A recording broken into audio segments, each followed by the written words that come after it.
I made a comedy short film called The Sprinkler, and in this video I'm going to be showing you guys how I wrote it, how I filmed it, and how I edited it all in under 1 month, and most importantly, how I actually made this movie all by myself with no help and no crew whatsoever.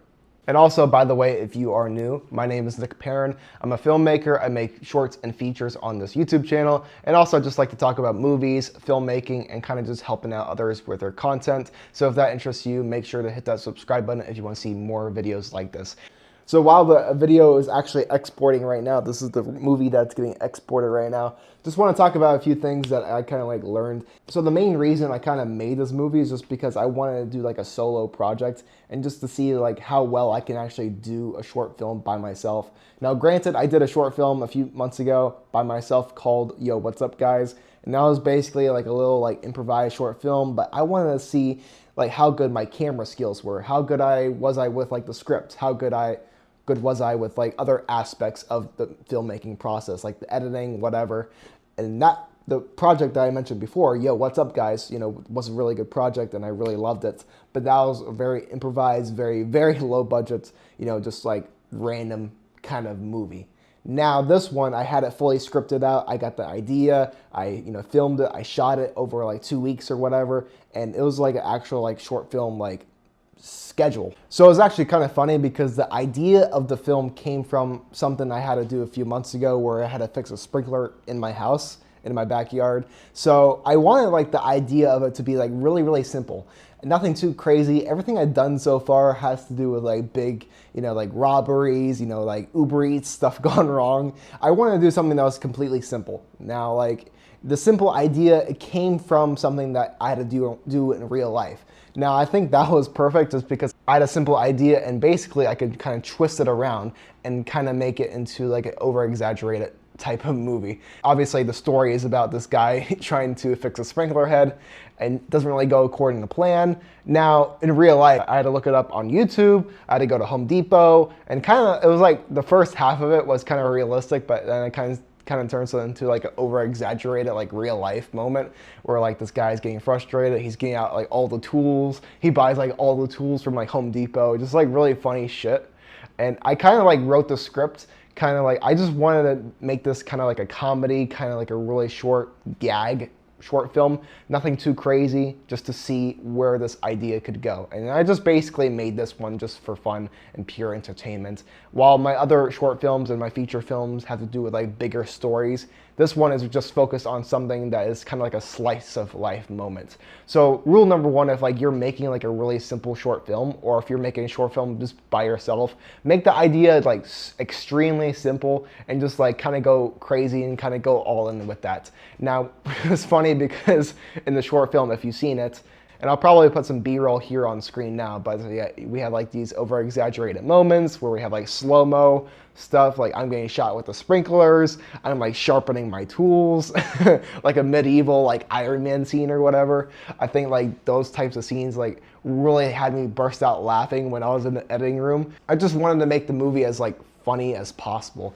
And it is a simple short film after all, so the music and the background noise and like the sound effects really had to be there to elevate like the intensity of the scene and elevate kind of like that over dramatic aspect of each scene in the movie. Yeah, it's just a sprinkler head. I mean, I don't know much about sprinklers. I mean, if I did, I would just changed it myself, but that didn't go according to plan. $129, you say?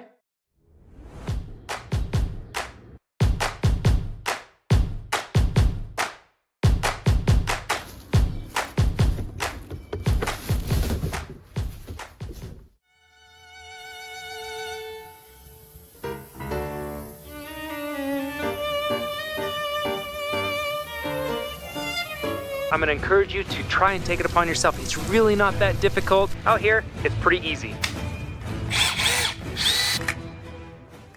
And when it comes down to like the filming process, so I had this kind of scripted out a few weeks ago. So the whole thing kind of took about a month. Now, when I was filming it, it was kind of weird because, I had a job schedule. I had another job that I had to prepare for. So I was kind of busy out this month filming my other short film, Pick Up at Arby's. Boom, right there, Pick Up at Arby's. It kind of was, all over the place with like the schedule wise. So the good thing about filming by yourself is that there are no schedules. You could basically film wherever, and especially I'm doing it at my house whenever I have like a free time, a free morning or whatever. I could have just did some shots outside, and that's basically what I did. I had actually Gmail Docs. Or I sent an email to myself, just basically like all the notes and stuff. I'll probably put that on screen now as well.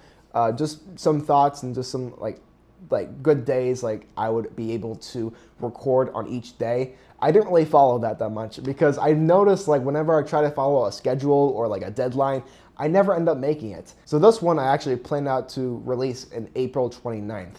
Now, it didn't really come out till May. I think this one's going to come out May 10th or whatever. So it's going to be a little bit behind, and that's okay. And it seems like whenever I try to follow like a schedule or a strict deadline, it just never ends up working out. So now I just want to talk about basically like the pros and cons of filming by yourself. Since that's kind of like the main reason I did this project, is just because, for one, content for the channel, obviously, and then two, just to improve kind of like my overall skills as a filmmaker, and just to see how well I can do by myself without my friends' help or other actors. So I guess like the pros of filming by yourself, like I said before, schedule-wise, you can film whenever, you can do whenever. Like if you're filming in your house, that's perfect because that is the time that you have to yourself. You have no distractions, you have no people around you, and basically like you can shoot whenever. So a big problem that I've faced is like kind of scheduling other people's like work schedules and like kind of just like their day-to-day life schedule. For filming on like a weekend, does someone have church, does someone have like a family event? We gotta like schedule way around that. Filming by yourself and like recording by yourself and making a short film by yourself, you just have you, so you don't need to worry about that. I guess like another pro is it's more challenging in a certain way. So there were some challenges along the way. I think mostly with like no outside sources and no outside like help. There's no feedback, there's nothing like that. And I know this was a small scale project, but imagine if I was doing something like pick up at Arby's or something like that all by myself, which is, kind of crazy. I mean, how would you play like 5 characters? Like, it's just challenging because you literally have no help.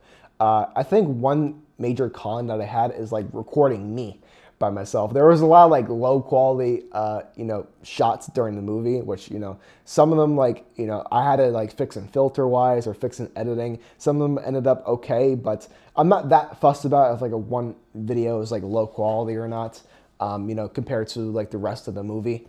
Because, I was filming on my iPhone. I've been doing these iPhone movies. Eventually I'm gonna get a camera, but I'm just really enjoying these like iPhone movies. I think recording on an iPhone is great. And, side points, if you just want to make a movie right now, if you want to make a movie by yourself, using an iPhone is perfect because it's durable, it's small. There's no need to like, have like storage, or, like USB or like other like aspects. You don't have to have like a $300 camera. You can just use your phone and use like the automatic video features that it has, and it works great. The film itself looks pretty good. I'm really proud of how it looks and the final product and stuff. But yeah, like the main thing when I was recording with the phone is I had to mostly do like the selfie stick style where you had to like reverse the camera. Now, a lot of people don't know that, but like, that actually reduces the quality of the actual film and the actual video itself. So there were some shots there for sure where I had to do like the reverse thing, just because if I try to do like the other way around and I try to like shoot like how I'm shooting right now, like it just didn't look good because I can't see how it actually looks on my side until like I would actually be finished with filming. So let's say I did something like this where I'm filming like this, and then I would cut, I'll go back to it, and like my top of my head is like cut off or something like that, just because like that is like one major thing that I just can't stand. Make sure your character is like centered, make sure things like look good, like framing wise, just because a lot of people like they kind of half-ass it, or if you're making a movie by yourself, especially, like that's something pretty like keen on, is make sure if you're filming yourself, make sure it looks good in the final product. So keep checking that. That's what I had to do. I had to keep checking it. But some shots I just had to do like selfie stick style. Like, there's a brief montage in the beginning of the movie where I was, it's kind of like my morning routine. I'm brushing my teeth. I'm doing like the drink. I'm drinking the drink. and I'm getting ready, putting on my clothes and whatever, that was actually the most frustrating shot out of the entire movie, just because I had to do like kind of like the selfie stick style, and I really wanted it to be like one of those montages where it's like a jump screen where, you know, the characters in the same position and then their just background just changes. I kind of try to do that to my best ability, but doing that by yourself is so hard, just because, you know, you just can't ever match that right. You know, I'll probably have another example like here on screen now of what I'm talking about, like, you know, jump cut or whatever. But yeah, those are just a few pros and cons that I faced. You know, there was a lot of shots and a lot of other things I wanted to do in the movie, but I was just limited to just by myself. I had no help. You know, there was a lot of good shots that I think I would have got, but I just didn't. I think what I got, how I did it, is good enough. I think that, you know, it did challenge me as a filmmaker, you know, recording myself, recording like the sprinklers, especially with the sprinklers, because I didn't want my phone to get wet. And that was one major thing that I was really considering, because I'm like, do I really want to do this? Because if my phone gets wet, or if like I get like soaking wet during the filming when I'm not supposed to be wet, it could have been ended up badly. But anyways, like if I had one of my friends to help me, if I just had one of DP, I could have done so much more with, like, you know, certain scenes. Like I think some of the garage scenes kind of turned out okay. I've noticed like in my garage there's really bad lighting, so I did try to, you know, fix that as much as I can in editing and trying to get like the right shots, the right framing once again. But, you know, just my garage is badly lit, and it's kind of unfortunate because in Pick Up Arby's, my next one after this, I do have a scene in the garage. And, you know, that one, it ended up looking okay, but, you know, lighting is also another thing. You know, that's why I liked filming outside. There was always clear skies. It looked pretty good. And, you know, I didn't have to worry about, like, lighting up the scene or anything. Now, when in the garage, like I was going to say, there was this one scene where I wanted to do the brief montage where I'm, like, sharpening the tools and stuff, and I hit my hammer on my thumb off screen. There was supposed to be one where, like, you know, once I put down the tools on the table, the 3 tools, the screwdriver, the wrench, and then the piece of resistance, I was, it was about to zoom out, and I'll have like a deleted scene here, over here. I have I had my thumb, and I had some ketchup there, so it was going to be like fake blood, supposed to be, and I was going to have my hands put down and be like, oh shit, I'm bleeding. I just couldn't get that right for some reason, just like the framing, and like, I had to like stand back because the tripod was right here, and, you know, I was filming down over the table here, and I had to kind of go like this. I'm probably not explaining this right whatsoever, but I hope you understand. So I had the bleeding here, and you just couldn't see that. And I tried to like do it. It just didn't look right, especially with the shadows and stuff.